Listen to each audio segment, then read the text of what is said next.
Καλησπέρα σε όλους. Καλωσορίζουμε τον πατέρα Γεώργιο Μίλκα και στη Μητρόπολη μας και στην ενορία μας. Έχουμε βέβαια και τη χαρά να έχουμε και τον επίσκοπό μας μαζί σήμερα. Ο πατέρας Γεώργιος Μίλκας είναι εφημέριος στη Μητρόπολη Νεαπόλεως και Σταυρουπόλεως, στη Θεσσαλονίκη, στον Ιερό Ναό του Αγίου Αθανασίου και του Ευαγγελισμού της Θεοτόκου στον Εύωσμο. Ήταν χρόνια εκπαιδευτικός, τώρα είναι συνταξιούχος εκπαιδευτικός, αλλά πολύ ενεργός και δυναμικός ιερέας. Τα ξέρει πολύ καλύτερα ο επίσκοπός μας. Αν θέλετε να τα πείτε εσείς, σεβασμιότατε, για τον πατέρα Γεώργιο. Να τα πείτε εσείς, βέβαια. Καταρχάς, ζητάω συγγνώμη για τις αλλαγές της ευχαίρειας και δεν μπορούσα να διακόψω. Τον πατέρα Γεώργιο τον γνωρίζω αρκετά χρόνια, διότι μας φιλοξενούσε στην κατασκήνωση που έχει η ενορία του Ευώσμου, του Ευαγγελισμού, είναι του Ευαγγελισμού και Αγίου Αθανασίου, ο Άγιος Αθανάσιος από τους παλαιούς ναούς της Θεσσαλονίκης, ο Ευαγγελισμός στο Σόφι είναι ο νεότερος ναός, στον Εύωσμο, στην πλατεία του Ευώσμου, και εκεί υπάρχει μια πολύ δραστήρια ενορία, στην οποία ηγείται σήμερα ο πατέρας Γεώργιος και έχει πολλά χρόνια. Για μένα, ίσως είναι η καλύτερη ενορία στην Ελλάδα. Με πάρα πολλές δραστηριότητες και θα ήθελα πολύ ταπεινά να δω για τρεις από αυτές. Πρώτα-πρώτα, έχει μια πολύ μεγάλη συμμετοχή του κόσμου στην ενοριακή ζωή. Δεύτερον, οι ιερείς είναι πάρα πολύ αγαπημένοι μεταξύ τους και επιτελούν πραγματικά ένα πολύ ευχάριστο έργο. Τρίτον, το λατρευτικό τους πρόγραμμα είναι πάρα πολύ έντονο και με πάρα πολλές ιερές ακολουθίες, αγρυπνίες, θείες λειτουργίες κτλ. Έχουν παιδικό σταθμό της Εκκλησίας, παιδικό σταθμό, της ενορίας, καλύτερα, όχι της ενορίας, αλλά υπάρχει στην Μητρόπολη.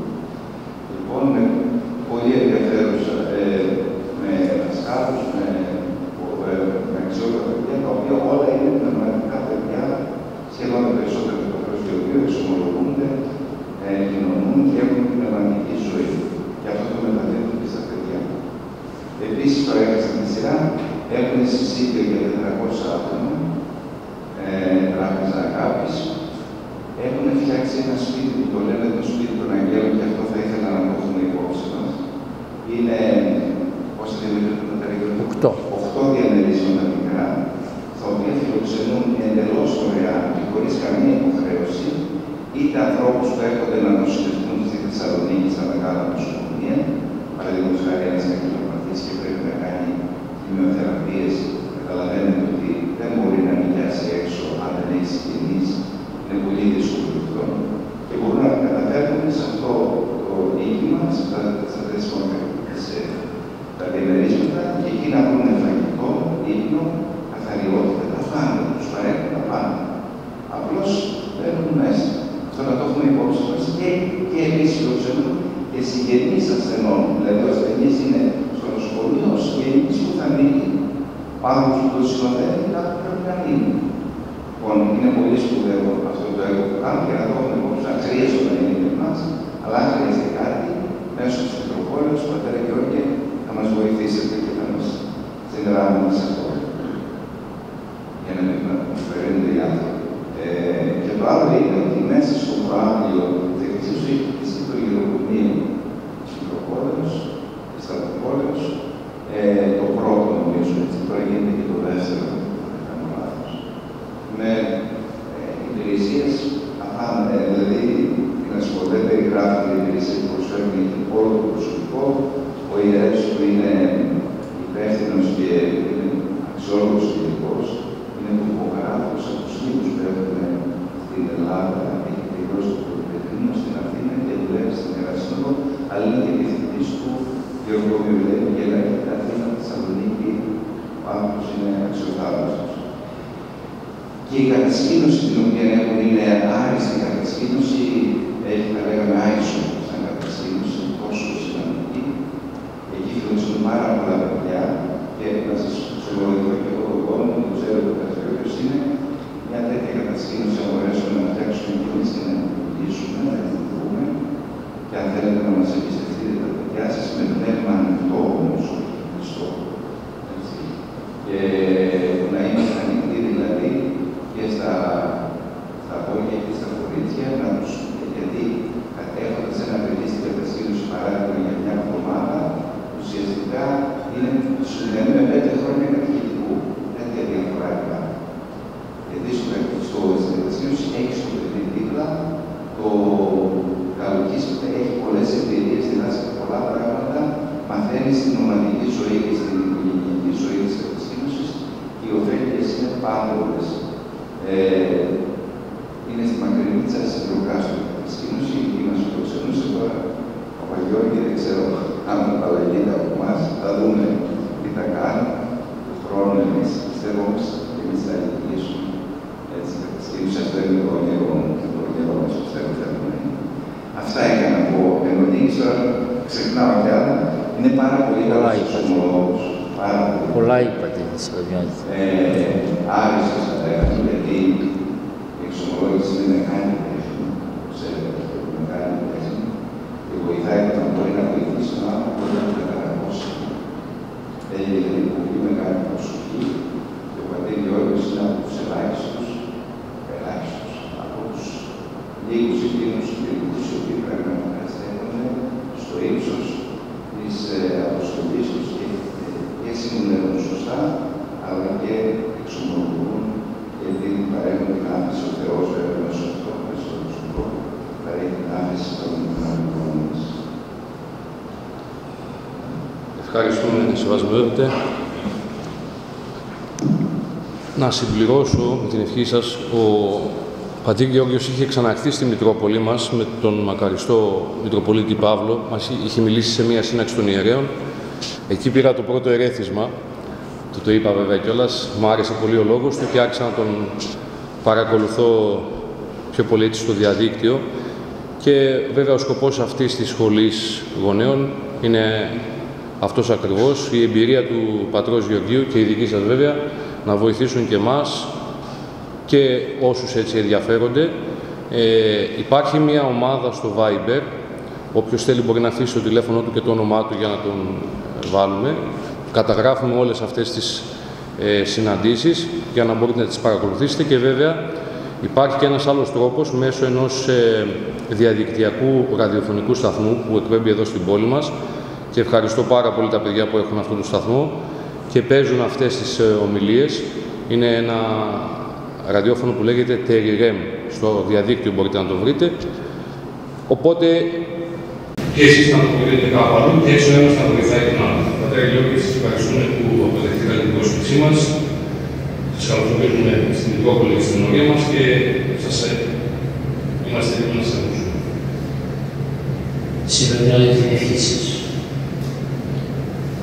Μετά από τα τόσα πολλά που είπε η αγάπη του Δεσπότη για το πρόσωπό μου και για την ενορία, τα οποία βέβαια όπως καταλαβαίνετε για να γίνουνε χρειάζονται πάρα πολλούς λαϊκούς συνεργάτες. Ένας παπάς τι να κάνει? Είπε ο Δεσπότης 400 μερίδες φαγητό κάθε μέρα. Αλήθεια είπε. Εγώ μπορώ να μαγειρέψω 400 μερίδες φαγητό? Είπε ο Δεσπότης για τον Ξενώνα. Όταν φεύγει ο ασθενής, συνήθως καρκινοπαθής είναι, σε ορισμένα, αυτό το δωμάτιο πρέπει να γίνει απολύμανση, τα πάντα όλα. Εγώ μπορώ να τα κάνω αυτά?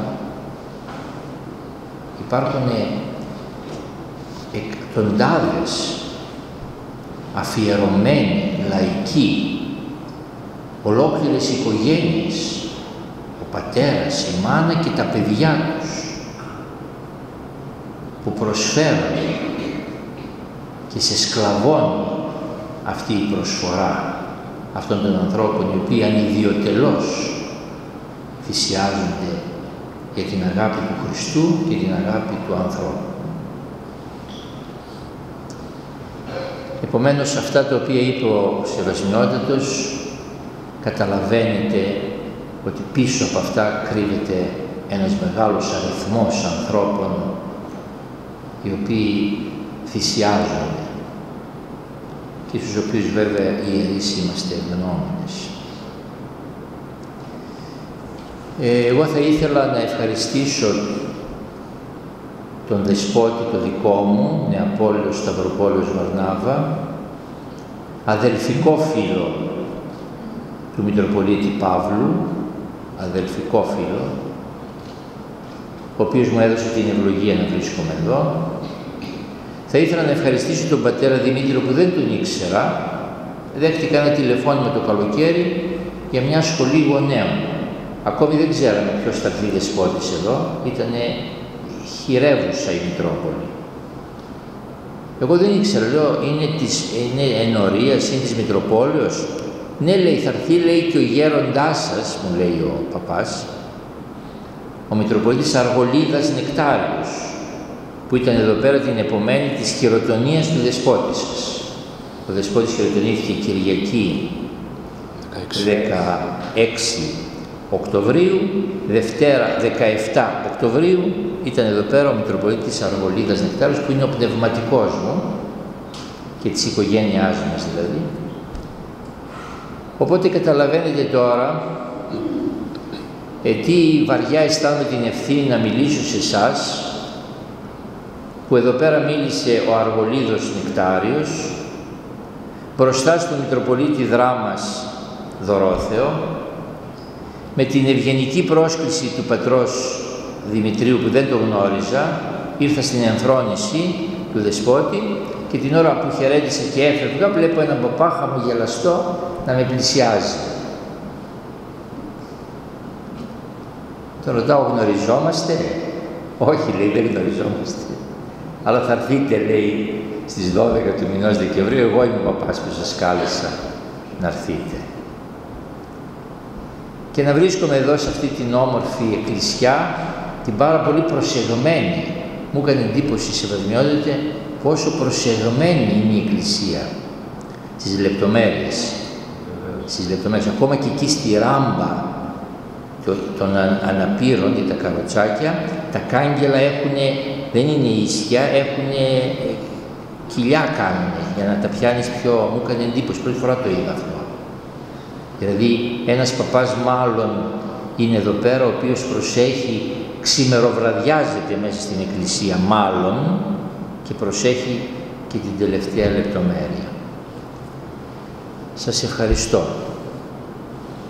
Τώρα εγώ θα έπρεπε κανονικά να μην μιλήσω για το θέμα μου, αλλά να μιλήσω για το πόσο τυχερή είναι η Δράμα που απέκτησε αυτόν τον δεσπότη που έχει αυτή τη στιγμή. Νομίζω, το είπανε και στην ενθρόνηση, ότι όπως το λέει το όνομά του, είναι δώρο του Θεού στη Δράμα, ο Μητροπολίτης Δωρόθεος. Να μην πω τίποτε άλλο, εκείνος είπε 1000, εγώ είπα 1. Το θέμα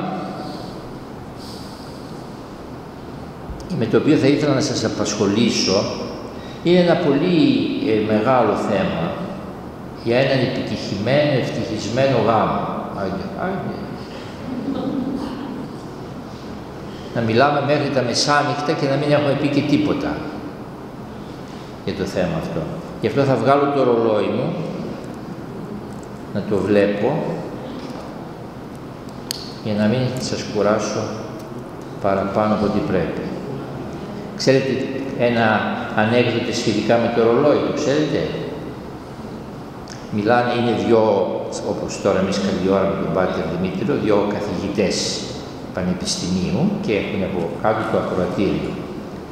Λέει ο ένας, δεν ξέρεις, λέει, πόσο άσχημο πράγμα είναι να μιλάς και ο κόσμος από κάτω να κοιτάει το ρολόι. Και λέει και ο άλλος, υπάρχει, λέει, κάτι χειρότερο, να κοιτάει το ρολόι του και να το βάζει στα αυτή να δει πως σταμάτησε. Εγώ λοιπόν, για να μην κοιτάξετε τα ρολόγια σας, έβγαλα το δικό μου. Υπάρχει ένα βιβλίο της Εκκλησίας Εγκόλπιο ευχολόγιο λέγεται. Εγκόλπιο ευχολόγιο.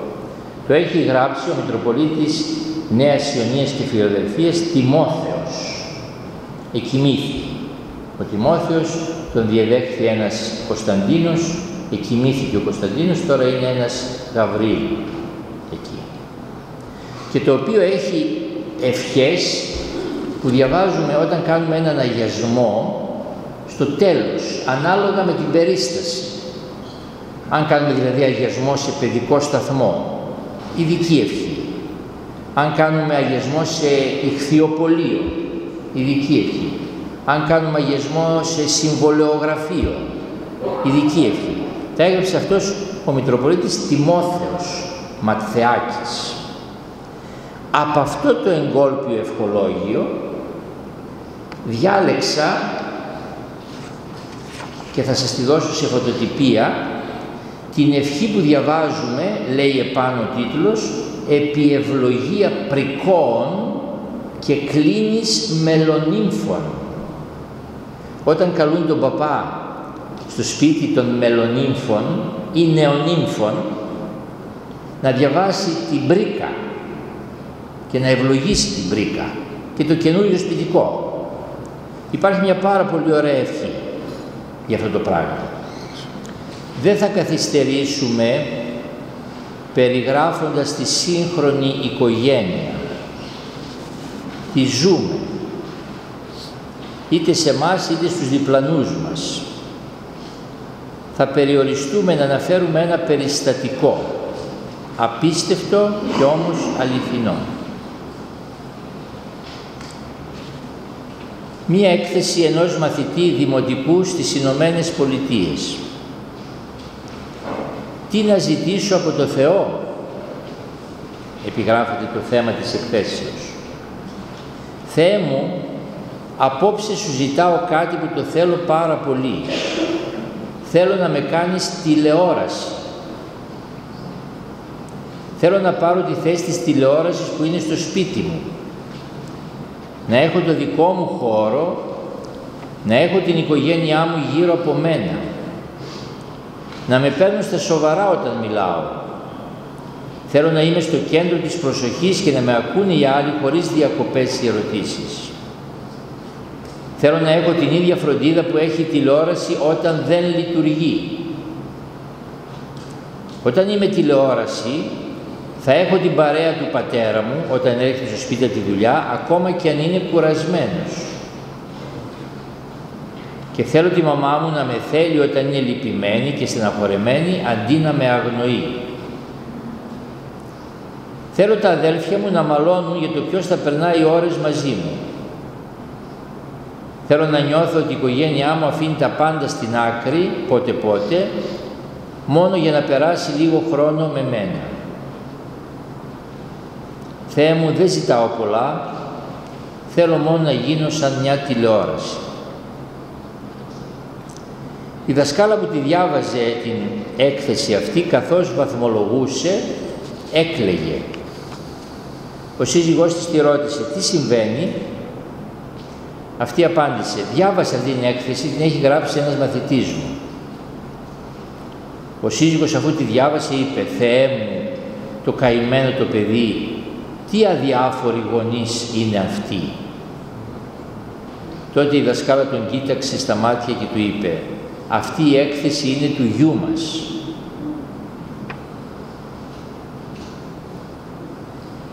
Και αυτό το περιστατικό παρακαλώ τον καιρό της τηλεόρασης, οπότε η οικογένεια από οικογενειακός κύκλος γινόταν ημικύκλιο θεατών.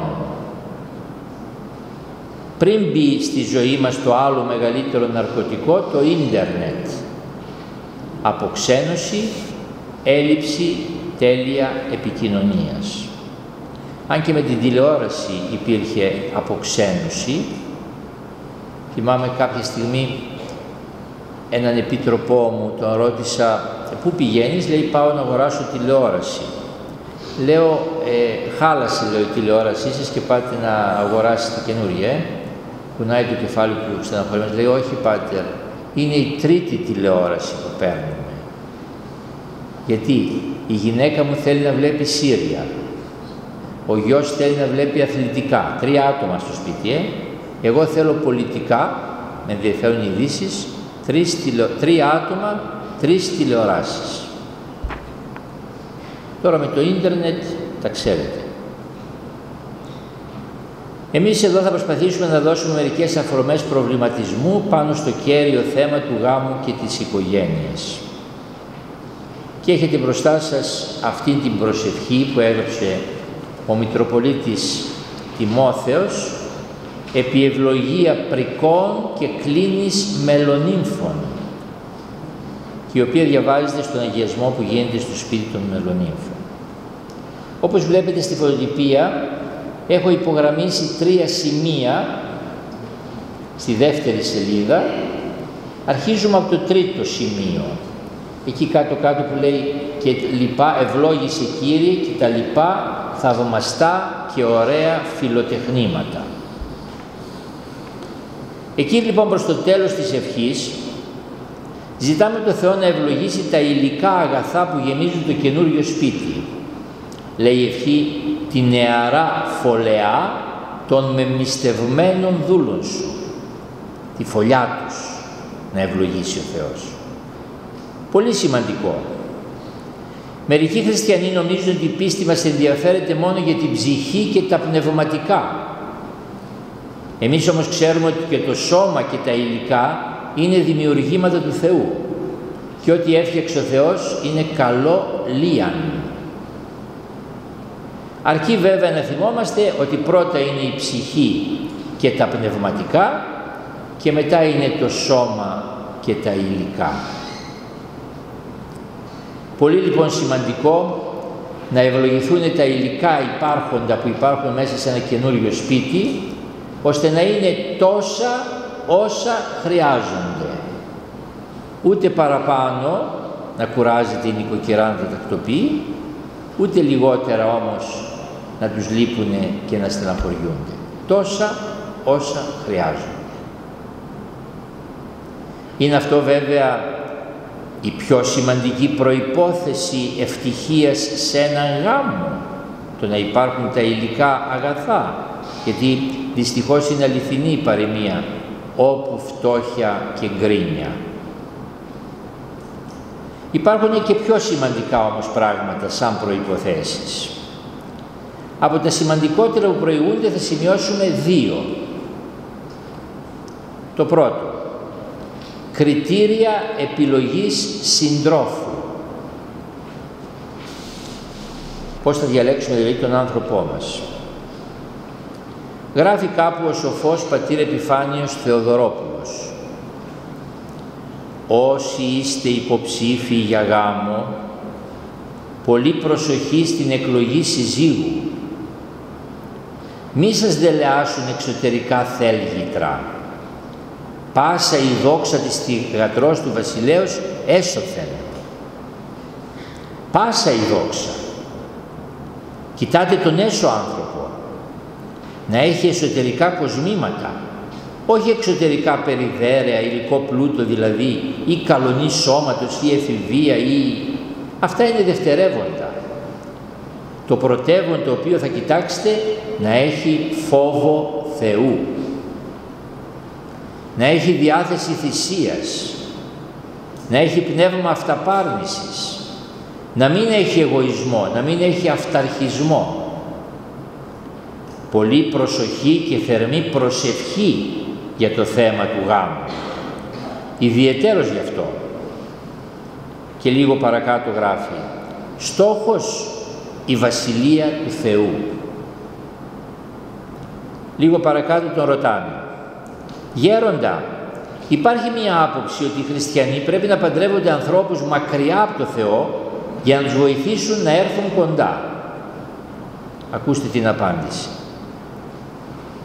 Ο γέροντας απαντά, ο γάμος δεν είναι φιλανθρωπία. Μπορεί να δώσεις και το σακάκι σου και να μείνεις με το πουκάμισο. Και αν κρυολογήσεις θα σε θεραπεύσουν τα αντιβιωτικά. Και αν πεθάνεις θα πας στον παράδεισο. αλλά στο γάμο φιλανθρωπία δεν σηκώνει. Άφησε τη φιλανθρωπία για τα άλλα, γιατί μπορεί να χάσεις και εσύ την ψυχή σου. Υπάρχουν τόσα άλλα να κάνει τη φιλανθρωπία, όχι στο γάμο.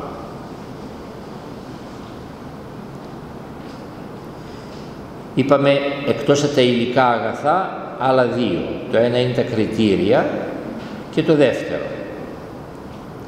Να έχουμε ξεκαθαρίσει οι γονείς σαν γονείς και τα παιδιά σαν παιδιά, ποιο το περιεχόμενο, το νόημα του μυστηρίου του γάμου.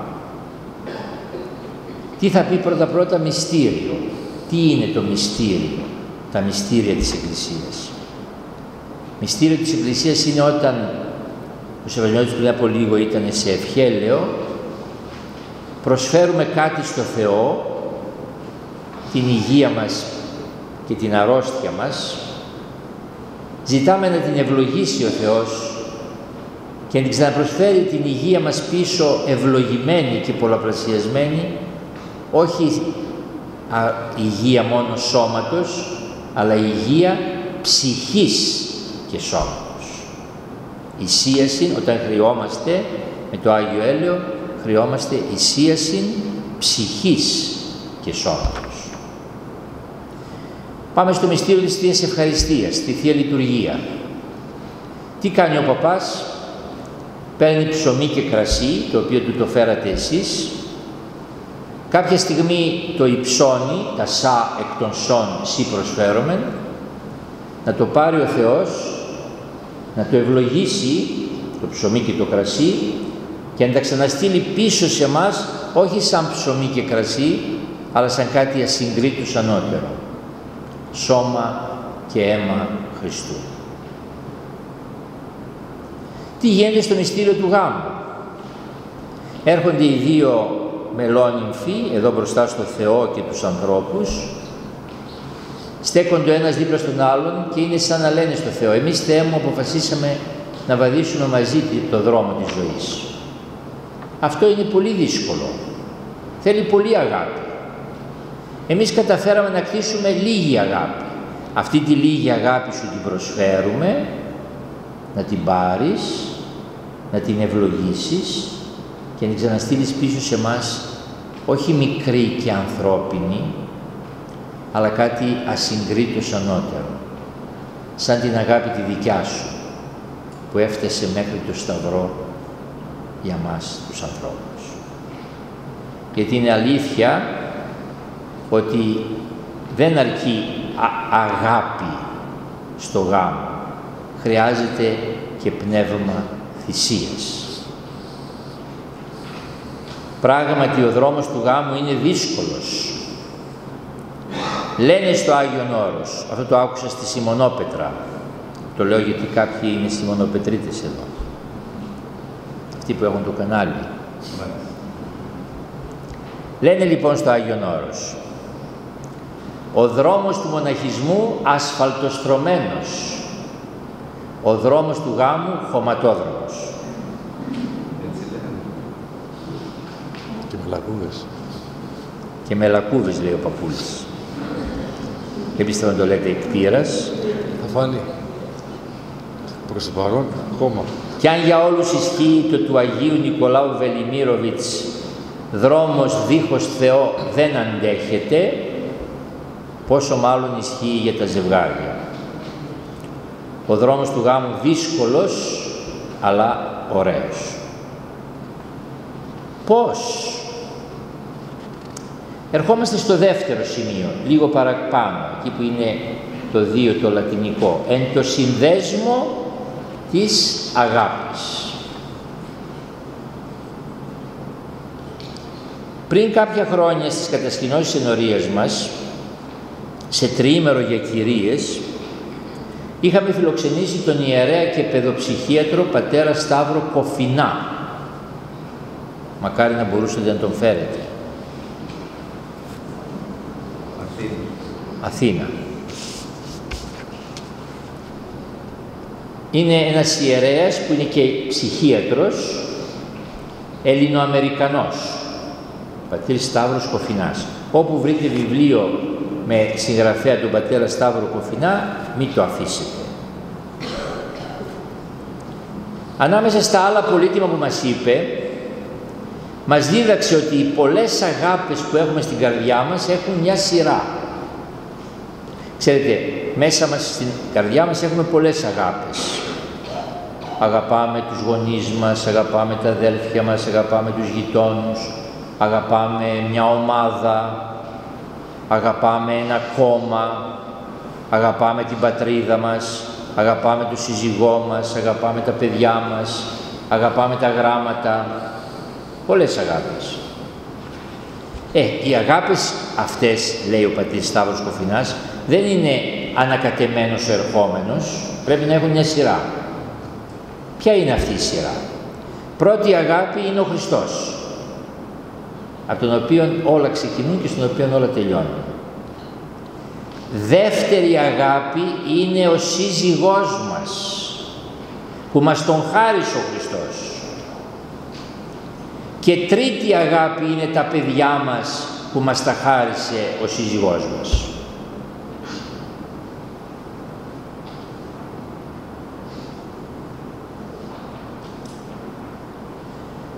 Κάποιες κυρίες, τη θυμάμαι τη στιγμή αυτήν, ήμασταν στο μπαλκόνι των κατασκηνώσεων, κάποιες κυρίες που άκουσαν πρώτα αγαπάμε το σύζυγο και μετά τα παιδιά, γούρλωσαν τα μάτια τους.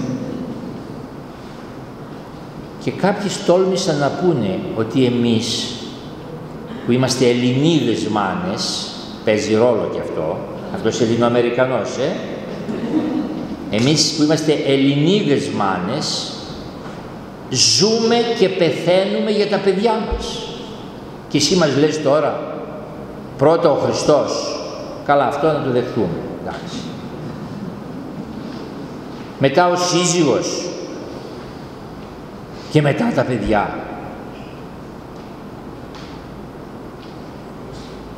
Ο πατέρας είπε καταρχάς ότι αυτό το ζούμε και πεθαίνουμε για τα παιδιά μας είναι αμαρτία, είναι λάθος. Ζούμε και πεθαίνουμε για τον Χριστό.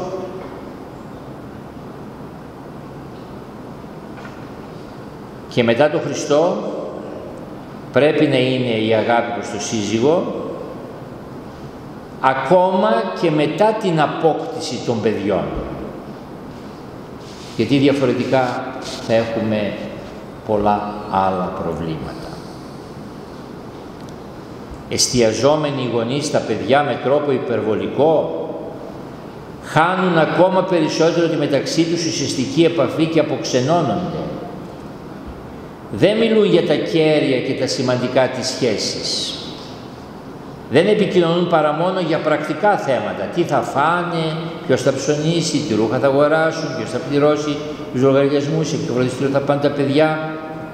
Ίσως αυτό να είναι μια άμυνα απέναντι στις διάφορές τους, στις δυσκολίες της διαπροσωπικής τους σχέσης. Τελικά όμως το κόστος δεν θα το γλιτώσουν. Θα έρθει η ώρα που τα παιδιά θα σπουδάσουν, θα βγουν στην παραγωγή, θα παντρευτούν, θα φύγουν και τότε το σύνδρομο της άδειας φωλιάς. Ενώ αν, όπως λέμε, λατρεύουμε, και αυτή είναι λάθος λέξη, τα παιδιά μας, υπάρχει άραγε καλύτερο δώρο για αυτά από το να βλέπουν τους γονείς τους αγκαλιασμένους? Αγαπάμε τα παιδιά μας. Τι δώρο καλύτερο θα τους κάνουμε?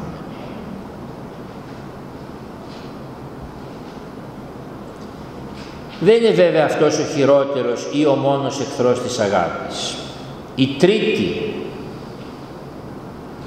που τώρα με τις δυνατότητες του διαδικτύου μπορούν να εισβάλλουν αθέατη αλλά υπαρκτή και καθοριστική ακόμα και στην κρεβατοκάμαρα του ζευγαριού. Οι γονείς που από υπερβολική αγάπη ξεπερνούν πολλές φορές τις κόκκινες γραμμές. Και το χειρότερο, ο εγωισμός, ο εγωκεντρισμός, η αλαζονία που στις μέρες μας έχουν θεριέψει.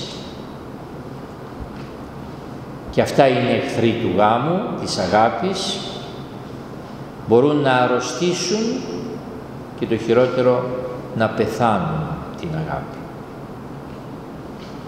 Η ιδανική δικλείδα ασφαλείας σε αυτή την πορεία, τη δύσκολη, ο Λόγος του Θεού, λίχνος της ποσή και φως της τρίβης.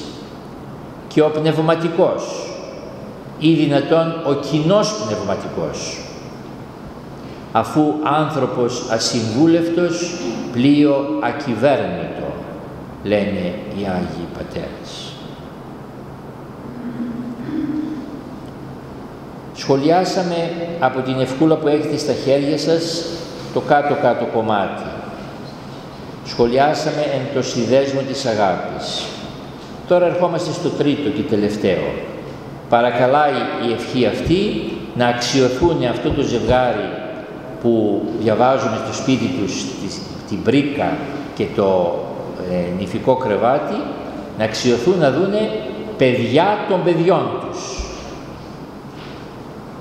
Και μάλιστα κάνει μια ωραία παρομοίωση ως νεόφυτα ελαιών κύκλο της τραπέζης αυτών. Όπως η ελιά η γέρικη βγάζει στις ρίζες της κλαδάκια μικρά που αν τα πάρεις και τα φυτέψεις θα γίνουν καινούρια δέντρα, έτσι να γεράσει το ζευγάρι αυτό που ευλογεί ο ιερέας και να αξιωθεί στα πόδια του να δει να παίζουν τα παιδιά των παιδιών τους. Εδώ τίθεται το άλλο μεγάλο θέμα, απόκτηση και αγωγή παιδιών. Εδώ θα κλέψω κάτι από τον συντοπίτη σας, εξαίρετο ψυχίατρο Ιάκωβο Μαρτίδη. Έχει έρθει και στις κατασκηνώσεις μας και στην ενορία μας πολλές φορές και πάντοτε ενθουσιάζει. Μαρτίδης, Δραμηνός. Μας μίλησε πέρσι. Λέει ο Μαρτίδης σε ένα βιβλίο του. Πολύ ωραίο είναι το βιβλίο του, πάρα πολύ ωραίο. Ο καφές, η γέφυρα και ο Μαντέλα.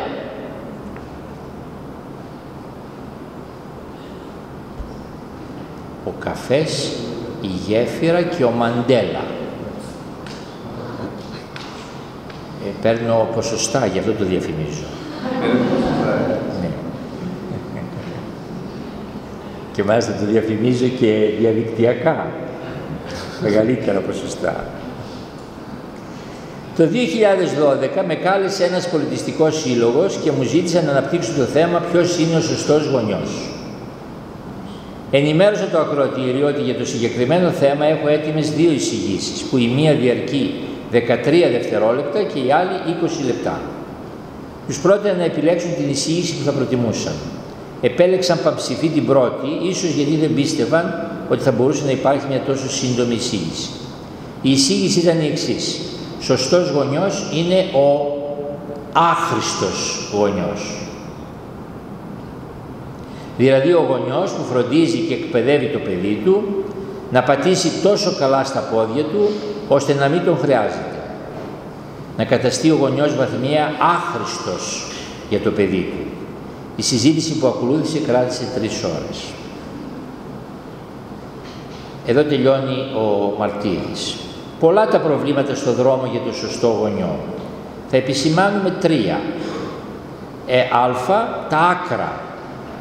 Από τη μια πλευρά η θεοποίηση και η υπερπροστασία του παιδιού μας και από την άλλη η αδιαφορία ή η αδιαφορία για την ουσιαστική πνευματική του καλλιέργεια ή και τα δύο. Δηλαδή εγώ αδιαφορώ για το παιδί μου και για να καλύψω τις ενοχές μου μην τολμήσει κανείς να μου το κατηγορήσει. Δηλαδή ο γονιός γαϊδούρι το ανεβάζει, γαϊδούρι το κατεβάζει το παιδί. Αλλά μην τυχόν άλλος πει το παιδί του ότι έκανε το παραμικρό, θα τον φάει. Β. Δεν είναι λίγες οι φορές που οι γονείς δυσκολεύονται να ξεχωρίζουν τις δικές τους ανάγκες από τις ανάγκες των παιδιών. Προβάλλουν τις δικές τους επιθυμίες και προσδοκίες και γίνονται λαθρεπιβάτες στη ζωή και στα όνειρα των παιδιών τους. Προσπαθούν να τα χειραγωγήσουν και να τα καθοδηγήσουν με βάση τις δικές τους επιθυμίες και ανάγκες. πότε ανοιχτά και άμεσα και πότε διακριτικά και έμεσα. Λέει ο Καρλ Γιούγκ, γιατρός και ψυχολόγος, το βαρύτερο φορτίο για ένα παιδί είναι η ζωή που δεν έζησαν οι γονείς του. Και τρίτο, μία από τις συχνότερες αιτίες για τη δημιουργία καθημερινών προβλημάτων στη σχέση γονιών-παιδιών είναι οι λαθεμένες πεποιθήσεις των γονιών για το πώς σκέφτονται τα παιδιά τους. Το παιδί είναι παιδί. Σκέφτεται σαν παιδί. Και μάλιστα η σκέψη και η συμπεριφορά του έχουν να κάνουν με την ψυχική και πνευματική του ωριμότητα που εξαρτώνται κυρίως στην ηλικία και το περιβάλλον στο οποίο μεγαλώνει. Εμείς οι μεγάλοι συχνά θέλουμε να συμπεριφέρεται σαν μεγάλο. Είναι όμως παράλογο να αντιμετωπίζουμε το παιδί σαν ενήλικα, όπως παράλογο θα ήταν να αντιμετωπίζουμε έναν ενήλικα σαν παιδί. Επίλογος. Κλείνοντας, θα ήθελα να σταθώ για λίγο στο κλείσιμο της προσευχής που έχετε στα χέρια σας, που όπως πάντα είναι δοξολογικό. Και εσύ την δόξαν και ευχαριστίαν και προσκύνησιν αναπέμπομε.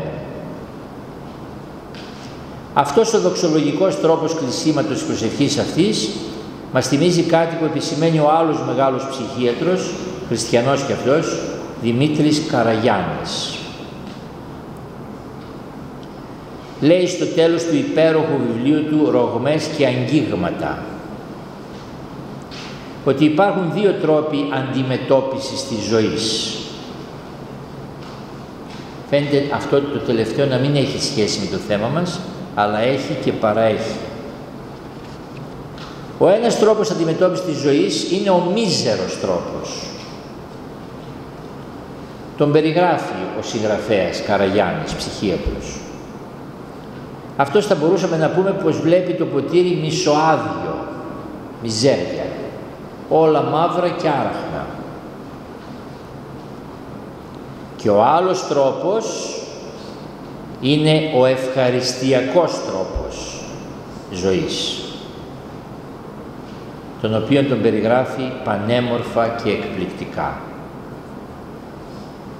Και επειδή αυτός ο ευχαριστιακός τρόπος ζωής νομίζουμε ότι είναι από τα πιο σημαντικά, οξυγόνο για να ζήσει ο γάμος, η οικογένεια, κλέβω 2-3 από τις επισημάνσεις του. Ευχαριστιακός τρόπος ζωής είναι αυτός που δεν μας υπόσχεται απουσία δυσκολιών, κόπου, βασάνων, νόσων, γερατιών, αλλά πως όλα αυτά είναι τελικά αξιοποιήσιμα για την ολοκλήρωσή μας, την κατάκτηση της αυτογνωσίας και της σοφίας. Ευχαριστιακός τρόπος ζωής είναι η βίωση του παραδείσου στη γη. Ευχαριστιακή η ζωή με τους ανθρώπους, όχι αν περιμένεις να σε αγαπούν αυτοί που σε συντροφεύουν, αλλά αν εσύ τους έχεις αγαπήσει. Ο ευχαριστιακός τρόπος ζωής βιώνει το εδώ και τώρα, καθώς η κάθε στιγμή περικλείει την αιωνιότητα. Ευχαριστιακός τρόπος ζωής είναι το να μην περιορίζεται η σχέση με τον Δημιουργό μόνο μέσα στους ναούς, αλλά να συνεχίζεται σε κάθε στιγμή της ζωής μας. Ευχαριστιακός τρόπος ζωής δεν είναι τίποτε άλλο από την αυθεντική βίωση της Ανάστασης, από τον καθημερινό εορτασμό του Πάσχα. Χριστός Ανέστη χαρά μου, Άγιος Σεραφείμ Ψάρ. Τελικά, ο ευχαριστιακός τρόπος ζωής είναι να λες δόξα τω Θεώ και να το εννοείς. Το ξαναλέω, ευχαριστιακός τρόπος ζωής είναι να λες δόξα τω Θεώ και να το εννοείς. Όχι μόνο με τα χείλη, αλλά με την καρδιά. Αρχίσαμε την ομιλία μας με την απογοητευτική έκθεση ενός μαθητή. Θα κλείσουμε με την ελπιδοφόρα ομολογία μιας 40χρονης Σοφίας. Μια κοπέλα Σοφία γράφει: «Νιώθω ευγνωμοσύνη που είχα την τύχη να έχω δυο υπέροχους γονείς. Με αγαπούσαν χωρίς να με πνίγουν. Με μάλωναν χωρίς να με πληγώνουν. Ήταν παρόντες διακριτικά χωρίς να μου επιβάλλουν την παρουσία τους. Ήταν γενναιόδοροι προς όλους. Μου έμαθαν να σέβομαι τον εαυτό μου και να σκέφτομαι ελεύθερα. Νιώθω ευτυχισμένη». Τελικά, ο δρόμος για μια ευτυχισμένη οικογένεια δεν είναι κάτι καινούριο, είναι κάτι παλιό. Ιησούς Χριστός χθες και σήμερα ο αυτός και εις τους αιώνας. Και είναι παλιός γιατί αυτά που λέει το Ευαγγέλιο και η Αγία μας Μητέρα Εκκλησία είναι πολύ μοντέρνα. Συγγνώμη ζητώ αν σας κούρασα. Σας ευχαριστώ. Εμείς ευχαριστούμε, Πατέρα Γεώργια. Να πω ότι δεν μας φοβίζει από που θα έρθει ο μιλητής, δηλαδή το πόσο κοντά ή μακριά κατοικεί ή δραστηριοποιείται. Να σας πω μόνο ότι όχι ο επόμενος, ο μεθεπόμενος ομιλητής θα είναι από την Κρήτη. Θα είναι ο Πατήρ Λίβιος. Και ο επόμενος ήταν από μακριά, αλλά προέκυψε ένα πρόβλημα την τελευταία στιγμή και άλλαξε και θα έχει να κάνει με το δεύτερο πρόβλημα που αναφέρατε, το διαδίκτυο. Η επόμενη συνάντηση θα είναι την επόμενη χρονιά, εννοείται, το Γενάρη, και θα έχει θέμα συζήτησης ασφαλή πλοήγηση στο διαδίκτυο. Είναι όλα αυτά που μας...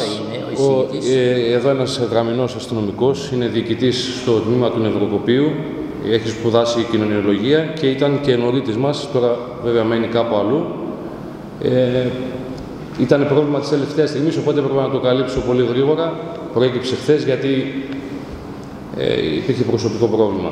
Τέλος πάντων, όλα αυτά τα ζητήματα έχουν να κάνουν με την οικογένεια, έχουν να κάνουν με τους νέους ανθρώπους.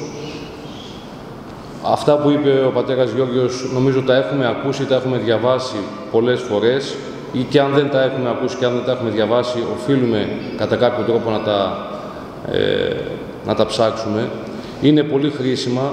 Το θέμα είναι το πνεύμα το οποίο χρησιμοποιούμε οι ίδιοι μας, κατά πόσο ψάχνει έτσι να τα ενστερνιστεί. Να πω κάτι πολύ προσωπικό, Παπαγιώργη. Εγώ την παπαδιά μου τη γνώρισα στην κατασκήνωση. Ήμουνα 20 χρονών. Εκεί την είδα, εκεί ας πούμε έγινε το κλικ. Κατά πόσο είναι όμορφο ένας νέος να είναι ειλικρινής σε αυτόν που πρόκειται να το συνοδέψει στη ζωή του. Πόσο σημαντικό είναι, πόσο χρήσιμο είναι και πόσο επικίνδυνο είναι συγχρόνως. Σας ρωτάω από την εμπειρία σας έτσι και με τα παιδιά στις κατασκηνώσεις και σαν εξομολόγος και βέβαια σαν έγγαμος ιερέας. Κάνω εγώ το ξεκίνημα πάντα σεβασμένα γιατί είναι λίγο διστακτική και να δώσουμε και λίγο θάρρος. Να ακούσουμε και άλλους ανθρώπους, αν θέλουν κάτι να πούν, να συμπληρώσουν, να ρωτήσουν, να διορθώσουν. Πατέρα Γιώργη, ευχαριστούμε πάρα πολύ για τα πάρα πολύ ωραία πράγματα που τα περιγράψεις, το Μητάρι, όλους μας.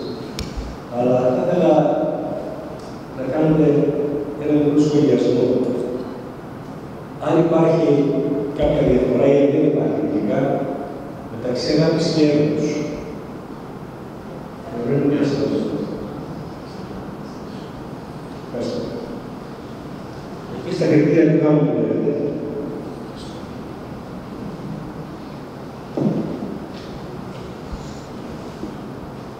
Κάποιος άλλος? Κυρία. Εγώ ήθελα να σας ρωτήσω, στο σημείο που είπατε ότι έχουμε πολλές αγάπες μέσα μας, ότι πρώτα είπατε είναι η αγάπη προς τον Χριστό και μετά πρέπει να είναι προς τον σύζυγο. Εγώ ήθελα να σας ρωτήσω, η αγάπη προς τον εαυτό πρέπει να προηγείται μετά την αγάπη προς τον Χριστό, να είναι η αγάπη προς τον εαυτό, έτσι λέει τουλάχιστον η σχόλια για να δώσεις αγάπη, για να δώσεις αγάπη, πρέπει να σε πλήρεις εσύ και ευχαριστημένος με τον εαυτό σου. Ευχαριστώ.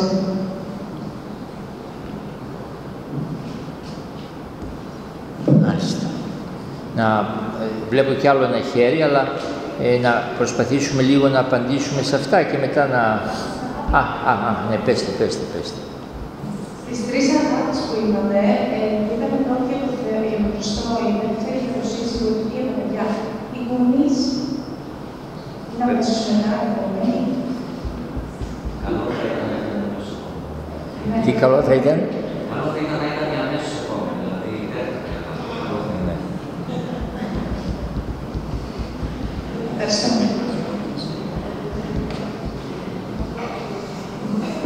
Εγώ νόμιζα θα κάνω την εισήγηση και θα με αφήσετε να φύγω, αλλά βλέπω εδώ πέρα και πολλές και ωραίες ερωτήσεις και πολλές και ωραίες ερωτήσεις, σεβασμιότατα. Να με βοηθήσετε κι εσείς. Να με βοηθήσετε κι εσείς. Όχι μόνο να πενεύετε. Να βοηθήσω, να πω κάτι. Ναι, να πείτε. Εμένα αυτό που με έχει κάνει εντύπωση στον πατέρα Γιώργιο, δεν πειράζει να κάθομαι, ότι είναι πολύ ερωτημένος με τη γυναίκα του και η γυναίκα του με εκείνον. Γι' αυτό πρέπει να μας πει το μυστικό. Νομίζω δηλαδή για μένα αποτελεί παράδειγμα ζευγαριού. Πολύ δηλαδή και την πρεσβυτέρα την πέρα αγαπώ. Και να σας δώσω και μια πληροφορία στην γενεθρόνηση με τα παιδάκια που τραγουδούσαμε. Αν ακούσετε ένα τραγούδι, η πρεσβυτέρα είναι πολύ καλή στιχουργός, πάρα πολύ καλή. Γράφει πολύ ωραία ποίηματα. Και την ευγνωμονούμε και κάθε χρόνο σε εμάς και τα σκήνωση έρχεται το τραγούδι. Αλλά αυτό που μου κάνει εντύπωση είναι η αγάπη τους σαν ζευγάρι είναι κάτι μοναδικό. Και θα ήθελα να ξέρω το μυστικό δεν είναι έτσι ακριβώς όπως τα λέει ο Σεβασμιότητος. Η γυναίκα μου όντως είναι ένα διαμάντι, το ξέρει ο Δεσπότης καλά, γιατί την έχει συναστροφή, τον αγαπάει πάρα πολύ τον Δεσπότη και έχει γράψει τραγούδι, και το τραγούδι αυτό που έγραψε για την χειροτονία του, και το οποίο άμα τα δείτε, τα λόγια πρέπει να δείτε, τα λόγια του τραγουδιού να δείτε, που λέει μέσα και για την γουμένισσα, για το Πολύκαστρο, έχει όλες τις πόλεις από εκεί που προέρχεται ο Δεσπότης, Γουμένισσα, Πολύκαστρο, Αξιούπολη, Παναγία Άξιον εστί, οι κατασκηνώσεις λέγονται Άξιον εστί, που ήταν 11 χρόνια που ερχόταν ο Δεσπότης με τα παιδιά του, και που λέει εκεί πέρα ότι τα παιδιά του που αφήνει για να βρει τα καινούργια του παιδιά, εσάς. Η στίχη είναι συγκλονιστική, αφού αυτοί που θα το τραγουδούσαν όταν πήραν τα λόγια στα χέρια τους, λέει πώς θα το τραγουδήσουμε, εμείς θα κλαίμε όταν θα το λέμε το τραγούδι. Τέλος πάντων, είναι ένα διαμάντι, η σύζυγός μου όντως, έτσι όπως το λέει ο Δεσπότης είναι, και για να του συνδέσω με την πρώτη ερώτηση που είπε ο πατέρας, την ειλικρίνεια που είπε, είναι πάρα πολύ ωραίο πράγμα η ειλικρίνεια στο ξεκίνημα ενός ζευγαριού. Εγώ λέω στα νέα ζευγάρια που έρχονται, ανάμεσα στις άλλες έρχονται αρκετά ζευγάρια. Μου άρεσε πάρα πολύ που ο πατέρας Δημήτριος γνώρισε την πρεσβυτέρα του στις κατασκηνώσεις, και εγώ από την εκκλησία γνώρισα την πρεσβυτέρα μου, η οποία βέβαια ποτέ δεν σκεφτόταν να γίνει πρεσβυτέρα. Όσον αφορά την ειλικρίνεια, όταν πήγαμε να τα φτιάξουμε, της είπα ότι εγώ σκέφτομαι να γίνω παπάς και θα ήθελα να γίνω παπάς, αλλά να είμαι πολλές ώρες στην εκκλησία. και της τα παρουσίασα λίγο μαύρα και άραχνα τα πράγματα, τόσο που έπαθε μια έτσι ένα εσωτερικό ψυχικό τραλαλά που λέμε, ταράχτηκε, αλλά είχαμε τον ίδιο πνευματικό, ο πνευματικός την ηρέμησε, την καθησύχασε. Πάντως η ειλικρίνεια είναι πολύ ωραίο πράγμα, γιατί λέω και στα ζευγάρια τα οποία έρχονται, παιδιά που θέλουν να τα φτιάξουν, ετοιμάζονται ή τα έχουν φτιάξει, είναι αργωνιασμένα ή έχουν απλώς σχέση, τα ξέρετε αυτά από τα παιδιά σας, έρχονται όμως και συμβουλεύονται το πνευματικό, πολύ σπουδαίο αυτό, πολύ σπουδαίο, και είναι μεγάλη ευθύνη μας να μην απογοητεύσουμε τα παιδιά αυτά στο ξεκίνημά τους, ότι στην αρχή όταν γνωρίζεις ένα πρόσωπο σου αρέσει εξωτερικά, και αυτό είναι μέσα στο όλο πλαίσιο, έτσι δεν είναι? Αρέσει το αγόρι το κορίτσι και το κορίτσι το αγόρι. Σιγά σιγά όμως πρέπει αυτό να προχωρήσει στα εσωτερικά, να ερωτευθείς δηλαδή την ψυχή αυτού νου που έχεις απέναντί σου. Γιατί το εξωτερικό θα μαραθεί, θα γεράσει, θα χάσει την έγκλη του, την ομορφιά του. Έπειτα καθοδόν θα γνωρίζεις και άλλα πρόσωπα που θα είναι πιο όμορφα εξωτερικά. Αν το κριτήριό σου είναι το εξωτερικό, το λέει και ο πατήρ Επιφάνιος, τότε καήκαμε. Ο έρωτας πρέπει να γίνει στην ψυχή του άλλου ανθρώπου. Και εκεί στην ψυχή του άλλου ανθρώπου, για να μην απογοητευτεί αργότερα, πρέπει να παρουσιαστούμε ειλικρινείς. Αυτός είναι.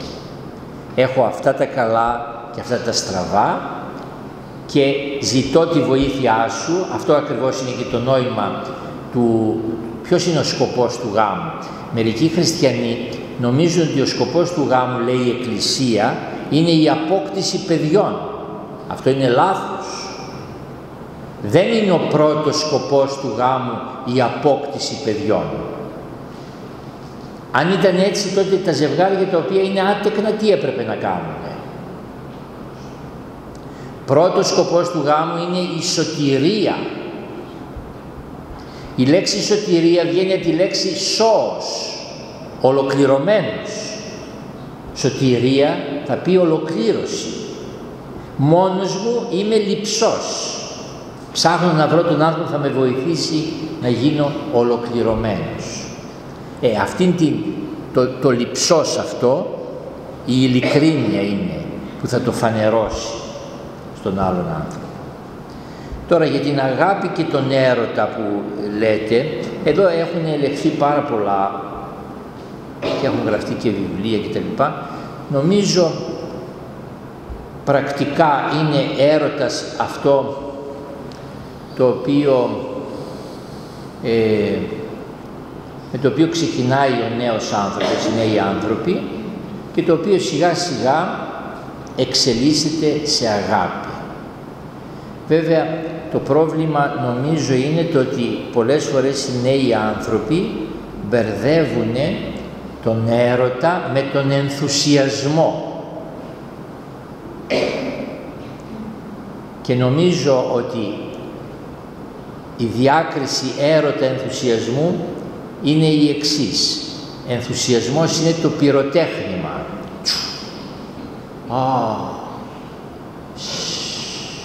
Έσβησε. Ενθουσιασμός. Ενώ έρωτας είναι αυτό εδώ, που είναι σταθερό. Όταν μπήκαμε μέσα στον ναό δεν κάναμε αλλά είναι σταθερό. Με τον έρωτα τον πραγματικό ξεκινάμε, ο οποίος κάποια στιγμή γίνεται αγάπη. Για την αγάπη έχουν γραφτεί πάρα πολλά. Από τα 100 τραγούδια που ακούμε στο ραδιόφωνο, τα 99,5 μιλάνε για την αγάπη. Αλλά νομίζω ότι ένα πολύ ωραίο που έχει λεχθεί για την αγάπη, που μέσα σε 2 σειρές τα λέει όλα, είναι εκείνο που λέει αγάπη είναι να μπαίνεις στη θέση του άλλου. Ο άντρας να μπαίνει στη θέση της γυναίκας του και να την καταλαβαίνει. Και η γυναίκα στη θέση του άντρα της. Τώρα, για την αγάπη στον εαυτό μας, ναι, πρέπει να υπάρχει και αυτή η αγάπη, ναι. Δεν ξέρω, τότε ο πατήρ Σταύρος Κοφινάς δεν το ανέφερε καθόλου αυτό. Ο Κύριος λέει αγάπα τον πλησίον σου ως σε αυτόν, δηλαδή προϋποθέτει την αγάπη στον εαυτό μας, η οποία έχει και την αρρωστημένη της μορφή που είναι ο εγωισμός. Αυτή όμως είναι καρκινοπαθής αγάπη, με καρκίνο αγάπη, αλλά χρειάζεται και η αγάπη στον εαυτό μας σίγουρα, για να μπορέσουμε και να σταθούμε και να βοηθήσουμε τον άλλον. Δεν ξέρω αν το έχετε προσέξει, όσοι έχετε ταξιδεύσει με αεροπλάνο, βγαίνει η αεροσυνοδός και δίνει οδηγίες στην αρχή και λέει κάποια στιγμή μπορεί να πέσει η ατμοσφαιρική πίεση μες στο αεροπλάνο, τότε θα πέσουν κάτι μάσκες, λέει από πάνω, τις οποίες θα πρέπει να τις προσαρμόσετε στο πρόσωπό σας. Και λέει το εξής: αν έχετε μικρό παιδί μαζί σας, πρώτα θα βάλετε τη μάσκα στον εαυτό σας και μετά στο μικρό παιδί. Και γουρλώνεις τα μάτια σου εσύ και λες τι λέει αυτή. Μετά όμως σκέφτεσαι και καταλαβαίνεις ότι για να μπορέσεις να βοηθήσεις το μικρό παιδί πρέπει να είσαι καλά εσύ. Άρα λοιπόν προϋποτίθεται να φροντίσω τον εαυτό μου για να μπορέσω να βοηθήσω και τον άλλο. Και για τους γονείς μας, ποια κυρία ρώτησε για τους γονείς. Εννοείται, τώρα το θέμα είναι όταν συγκρούονται αυτές οι δύο αγάπες προς τους γονείς και προς την σύζυγο. Εδώ θα πω κάτι, δεν θα πω κάτι δικό μου, θα πω κάτι του Αγίου Παϊσίου. Το είπα σε κήρυγμα σεβασμιότητες, σε χαιρετισμούς, και ενώ είπα ότι είναι του Αγίου Παϊσίου, πρώτη φορά αισθάνθηκα κυρίες μεγάλες από την πλευρά των κυριών, χαιρετισμούς κάναμε, να σκύβουν, να με κοιτάζουν άγρια και να είναι έτοιμες να με ορμήξουν. Πρώτη φορά το αισθάνθηκα αυτό. Και ήταν του Αγίου Παϊσίου αυτό που είπα. Λέει ο Άγιος Παΐσιος, άμα δεν με πιστεύετε, στον τόμο της Ουρωτής οικογενειακή ζωή, δεν θυμάμαι τη σελίδα. Θα σας το πω όπως το γράφει ακριβώς. Γιατί το έχω πει άπειρες φορές στην εξομολόγηση και το έχω μάθει απ' έξω. Πολύ βοηθάει την ευτυχία ενός ζευγαριού αν ο άντρας αγαπάει τη γυναίκα του περισσότερο από τη μάνα του.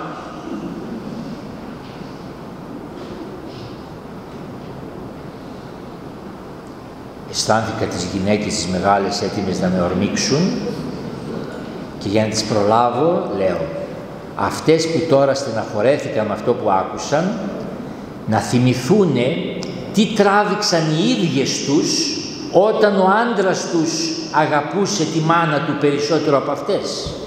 Τώρα όμως γίνανε οι ίδιες πεθερές. Και μερικές τώρα στεναχωρέθηκαν και εδώ πέρα φαντάζομαι. Άγιος Παΐσιος. Αυτό δεν μπορούσε να το πει κανένας κοινωνιολόγος, κανένας ψυχολόγος, κανένας, γιατί θα χάναν πελατεία.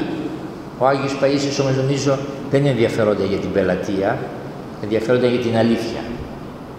Εμείς συνήθως σε αυτό όταν μας ρωτάνε, όταν για τις δύο αγάπες, αγάπη στη μάνα και αγάπη στην γυναίκα, στους άντρες είναι το πρόβλημα, στους άντρες είναι το πρόβλημα, κυρίως, μεταξύ των δύο, μάνας και συζύγου.